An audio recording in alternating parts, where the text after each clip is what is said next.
আসসালামু আলাইকুম রহমতুল্লাহি বারাকাতুহু। আমি pick and go tourism Kulaura শাখার ইনচার্জ হিসেবে দায়িত্বরত আছি। আলহামদুলিল্লাহ পিক এন্ড গো ট্যুরিজমের সাথে আমি ২ বছর যাবৎ ইনভলভ আছি। ফার্স্ট টাইম ছিলাম সিলেট ব্রাঞ্চের সাথে।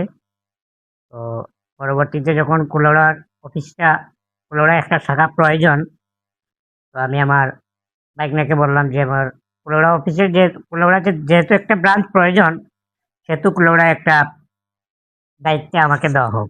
কারণ যদিও আমি সিলেটের সাথে বা জুড়ির সাথে কাজ করছি, কিন্তু মানে আমার একটা প্লেসের ব্যক্তিগতভাবে আমার একটা প্লেসের দরকার। যখন আমি কাজ করি, তখন আমার যে ক্লায়েন্টগুলো আছে সরাসরি ওরা আমার সাথে অফিসিয়ালি মিট করতে চায়।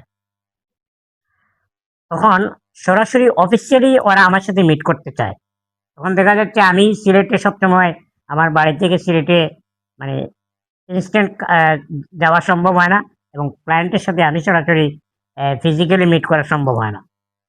তো আমার যেহেতু এর আগে আমি বাড়িতে বসে আমার ভাইগনা শাকিল এবং আমার মঈনুদ্দিন মামু জানেন, এবং পাশে আমার এই মামু আছেন, ওরা জানেন যে আমি বাড়িতে বসে আমার কম্পিউটার পূর্ণ সেটআপ, অফিসিয়াল সেটআপ কিন্তু আমার বাড়িতে ছিল, এবং ওয়াইফাই, ইন্টারনেট সবকিছু সিস্টেম রাখা। আমি অফিসিয়ালি সার্ভিস ফার্স্ট টাইম আমি বাড়ি থেকে প্রোভাইড করছি, এবং আমি ভাইগনা শাকিলের মাধ্যমে এই পিক এন্ড গো ট্যুরিজমে আমার আসা।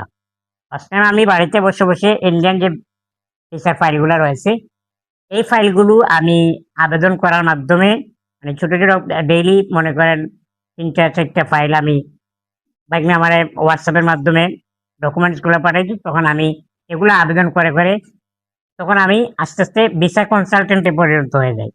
মানে তখন আমি মালয়েশিয়ার ভিসাও করি, থাইল্যান্ডের ভিসাও কাজ করি, এবং আলহামদুলিল্লাহ আমি যতটা ফাইল করেছি আমার হাতে রিজেক্টের সংখ্যা কম ছিল।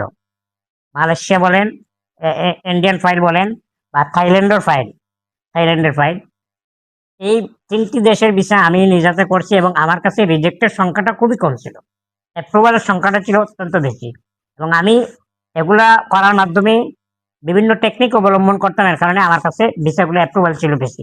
আলহামদুলিল্লাহ আমার কাজগুলো দেখে আমার ভাইগনা যখন আমাকে প্রফেশনালি এই সেক্টরে নিয়ে আসছে, এর আগে আমি ছিলাম পুরো পুরো বেকার।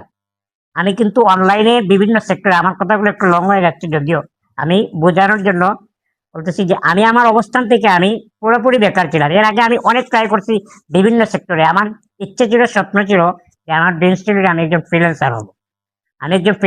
আমি কিন্তু একজন প্রফেশনাল গ্রাফিক্স ডিজাইনার, আমি একজন প্রফেশনাল ডিজিটাল মার্কেটার। যার কারণে আমি boosting service of pick and go ট্যুরিজমের ফার্স্ট টাইম আমি বুস্টিং সার্ভিস একবারে প্রফেশনাল ভাবে দিয়েছি, এবং অনেক রেসপন্সগুলোও পাওয়া গেছে। আমি কিন্তু এর আগেও আমি পিক এন্ড গো ট্যুরিজমের বিভিন্ন ডিজাইন সাপোর্ট দিয়েছি। আমি ডিজিটাল মার্কেটার এবং গ্রাফিক্স ডিজাইনার। আমার আলহামদুলিল্লাহ সব সেক্টরে মোটামুটি মনে করেন এক্সপিরিয়েন্স আছে, এবং সবগুলোর আমার সার্টিফিকেট আছে। এই হিসাবে আমি পরে যখন আমি ফ্রিল্যান্সিং এ ব্যর্থ হলাম, আমি অ্যামাজনে, আপওয়ার্কে, ফাইবারে বিভিন্ন সেক্টরে যখন আমি ব্যর্থ হলাম, কারণ দেখলাম যে এই সেক্টরে কম্পিটিশনটা খুবই বেশি, খুবই বেশি। এই সেক্টরে আমার দ্বারা কিছু সম্ভব হবে না, পসিবল হবে না। তখন আমি যখন ২ বছর ৩ বছর যাবৎ আমি পুরোপুরি বেকার ছিলাম, তখন ভাইগনার হাত ধরে আমি এই সেক্টরে এসে আলহামদুলিল্লাহ এখন আমি একটা ব্রাঞ্চের মালিক। এটা আমার আমার জন্য আমি নিজে গর্বিত, এবং আল্লাহর কাছে লাখো কোটি শুকরিয়া। এটা আমার জন্য সবচেয়ে বড় পাওয়া, এবং আমি নিজে গর্বিত, এবং আমি বিশেষ করে আমার ভাইগনা, আমার শাকিলের কাছে আমি চিরকৃতজ্ঞ যে আমাকে বেকারত্বের জীবন থেকে এই অবস্থানে নিয়ে আসার কারণে আজকে আমি বসে বসে মানে এমন একটা, আমি আমার মতন মানুষ, আমি ফিজিক্যালি ডিসেবল, আমার মতন মানুষ একটা পরিবারের বোঝা হওয়ার কথা, একটা সমাজের বোঝা হওয়ার কথা।